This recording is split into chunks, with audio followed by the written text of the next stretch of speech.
Bismillahirrahmanirrahim.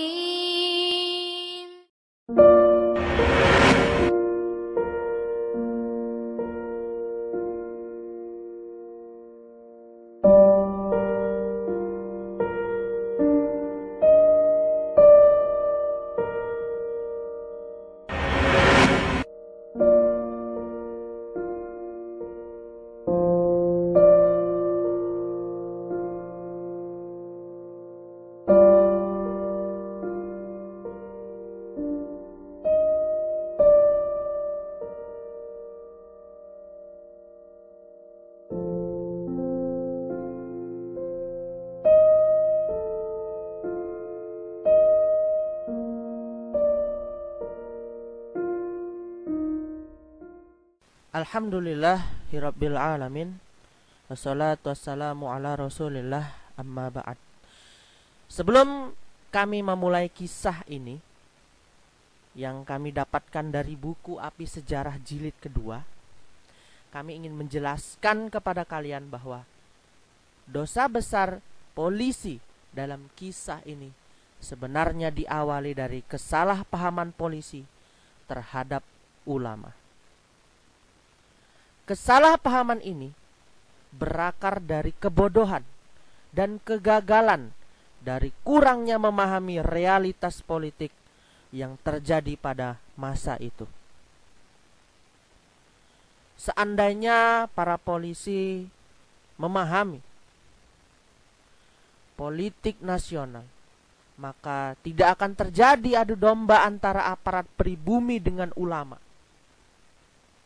Dan seandainya saja para ulama waktu itu mampu memahami realitas geopolitik dunia, maka tidak seharusnya ulama cepat terpukau lalu dimanfaatkan oleh Jepang yang sebenarnya sama aja dengan penjajah barat.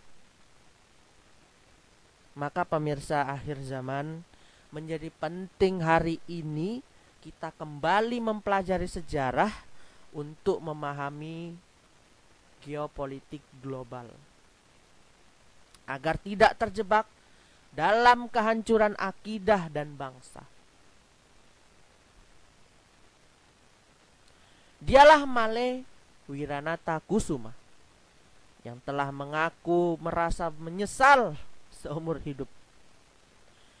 Penyesalan itu lalu beliau curhatkan kepada Dr.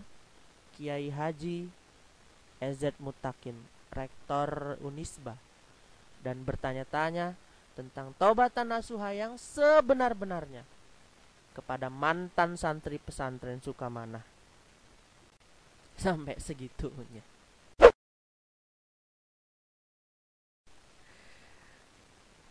Dosa apa sih yang sebenarnya telah beliau lakukan?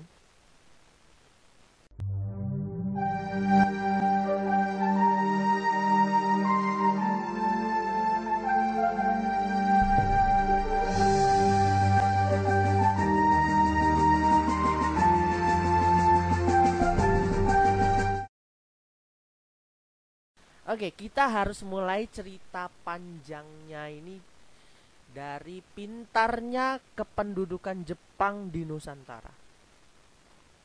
Ingatkah kalian bahwa dulu Jepang berprestasi melumpuhkan imperialis barat di Asia Tenggara? Negara-negara penjajah barat itu pun bersatu melihat sekutu ABCD alias Amerika, British, Inggris, Cina, dan Belanda, ABCD, mulai bersatu untuk mengeroyok Jepang. Tentu Jepang harus bisa menguasai beberapa kawasan di Asia Tenggara untuk menambah kekuatan militer. Nah, salah satu yang jadi target adalah negeri kita, Nusantara. Jepang tahu bahwa otak di balik pemberontakan rakyat terhadap Belanda adalah siapa? Otaknya ulama. Maka untuk memulai penjajahannya, mereka menggunakan strategi yang sangat lihai. Jepang menunjukkan kecintaannya terhadap Islam.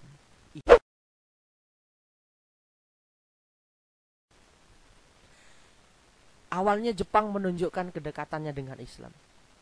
Tentara Jepang datang ke Masjid Kuitang dengan mengendarai sepeda. Dan bahkan ada yang ikut sholat bersama jamaah. Tak tanggung-tanggung, propaganda mendekati Islam ini juga dilakukan oleh Kaisar Tenno Heika Hirohito yang pura-pura memeluk Islam. Ini jelas diterangkan oleh bala tentara Jepang lewat Sendenbu, atau kalau sekarang itu Menteri Penerangan Raja, kepada ulama. Setelah Kesultanan Utsmaniyah diruntuhkan Kemal Pasha waktu itu, Kaisar Jepang menjanjikan akan menjadikan Tokyo sebagai pusat kekhalifahan baru di Asia. Wah, apa ya kan? Inilah betapa lugunya kedatangan Jepang ini disambut oleh rakyat Indonesia sebagai pembebas rakyat dari penindasan penjajah Kristen Belanda. Bahkan ulama waktu itu, Buya Hamka sendiri sempat percaya bahwa Jepang benar-benar berpihak pada perjuangan Islam setelah Jepang mendirikan kantor urusan agama. Jepang yang buat. Maka dalam setiap aktivitas dakwahnya beliau, Buya menganjurkan agar umat Islam ikut berpartisipasi dengan Jepang dalam perang Asia Pasifik Raya melawan sekutu. Saking lihainya, bala tentara Jepang juga juga pernah mengundang 32 ulama dari Perserikatan Muhammadiyah, Nadatul Ulama, Persatuan Islam, dan Al-Irsyad untuk mendirikan MIAI alias Majelis Islam A'la Indonesia ke istana. Pada pertemuan ini Jepang memberikan penghormatan kepada ulama yang tak pernah dilakukan oleh Belanda sebelumnya. Demikianlah taktik Jepang menarik hati pejuang-pejuang Islam waktu itu.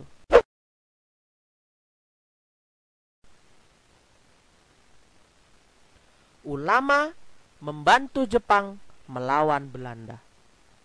Peranan terbesar MIAI kepada Jepang adalah saat munculnya pemberontakan MRI alias Majelis Rakyat Indonesia. Maksudnya masih setia kepada Belanda. Belanda dianggap masih punya kontribusi besar terhadap Indonesia. Dari partai mana majelis itu? Gerindo dan Parindra.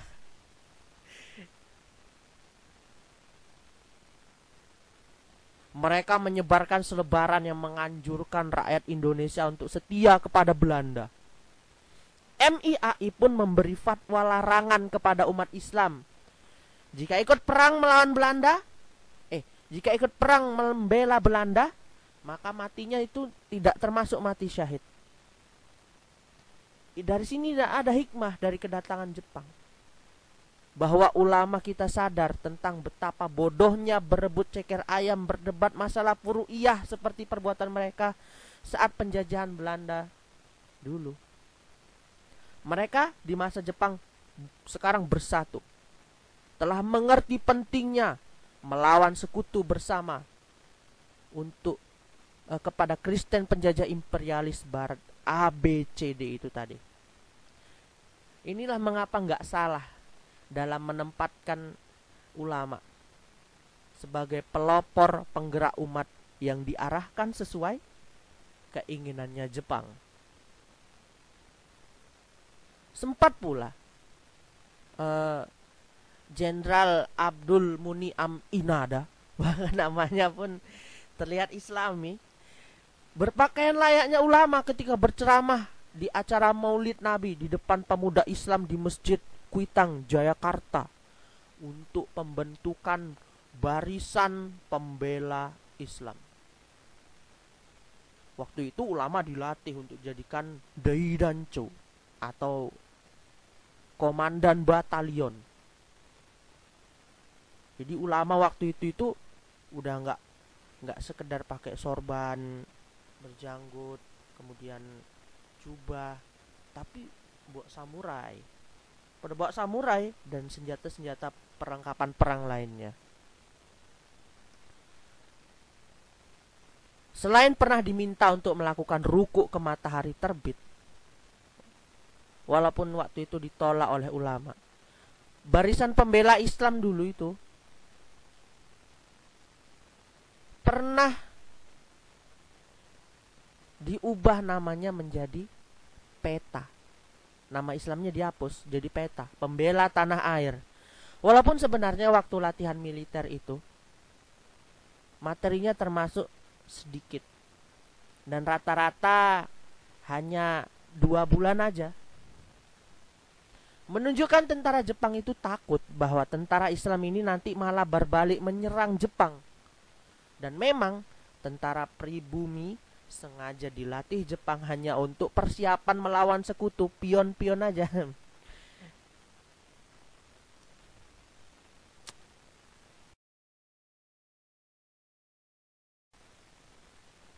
Taktik Jepang membatasi ulama.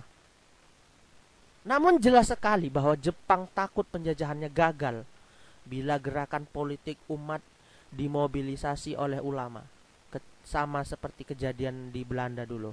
Makanya dulu Jepang membubarkan seluruh organisasi politik Islam dan membuat organisasi Islam baru yang diawasi agar bisa mudah dibatasi gerakan ulama.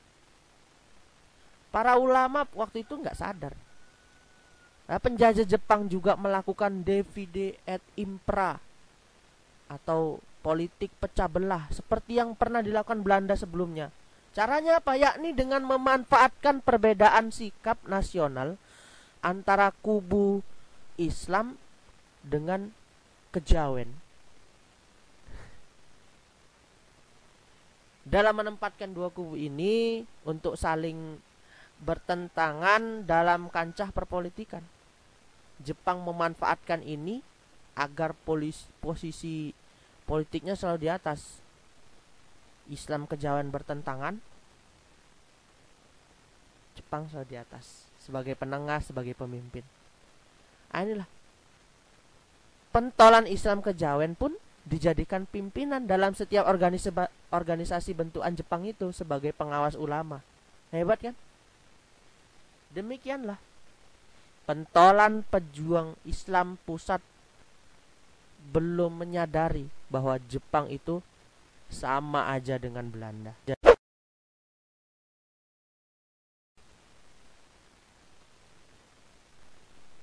Terus semakin lama akhirnya dibuatlah kebijakan Nippon's Islamic Grassroots Policy. Apa itu? Aturan ini dibuat untuk menjadikan desa sebagai pusat penyedia komoditas logistik perang. Dulu para petani diwajibkan menyerahkan hasil panen untuk memberi makan tentara. Tentu ini tak ada bedanya dengan kebijakan tanam paksa yang pernah diberlakukan Belanda sebelumnya, Romusha. Lalu agar tidak menimbulkan kecurigaan Islam, para ulama dan kiai di pesantrenlah yang dijadikan pimpinan di kampung-kampung. Seolah-olah Jepang ingin memajukan kehidupan ulama dan umat di desa. Ya Allah, subhanallah. Lalu bagaimana awalnya ulama ini bisa menyadari penjajahan Jepang ini? Nah, penasaran ini, kenapa kok bisa sadar? Ketika itu Filipina yang dulunya dikuasai Jepang sekarang lepas, kembali menjadi jajahannya sekutu barat. Akibatnya apa? Kurangnya personel tentara Jepang. Koneksi Indonesia dengan Tokyo pun putus. Indonesia pun kekurangan bahan impor dari Thailand. Akibatnya kelaparan melanda rakyat. Rakyat Jepang, ya rakyat Indonesia lapar. Ada istilahnya itu empty belly makes bad politics. Sekutu berhasil menggunakan kelaparan sebagai alat perang melawan Jepang. Inilah taktik perang yang kotor. Maka api pemberontakan terhadap Jepang ini pun justru munculnya dari akar rumput, dari kampung-kampung. Para petani protes ketika diwajibkan menyerahkan hasil padinya, tapi nggak ada ganti apapun. Aksi ini dipelopori oleh seorang ulama di daerah Sukamanah, Tasikmalaya. Namanya Kiai Haji Zainal Mustafa rahimahullah. Beliau tidaklah sekedar menuntut padi yang dirampas Jepang, enggak soal perut ini, melainkan beliau berpikir menuntut kemerdekaan Indonesia. Beliau menyadarkan kepada para santri, tidak mungkin yang namanya terjadi perampasan padi apabila Indonesia ini enggak dijajah. Memang walaupun gerakan radikal politis yang digagas ulama ini tidak menargetkan kemenangan, apalah. Para santri hanya dipersenjatai dengan bambu dan tulang sapi aja. Pesantren pun sempat menyuruh santri untuk pulang. Namun apa? Orang tua santri pun merasa bahagia putranya ikut perang. Inilah cintanya mereka pada para ulama. Mereka rela apabila putranya gugur sebagai syuhada bersama kiai ketika serdadu Jepang menyerang pesantren.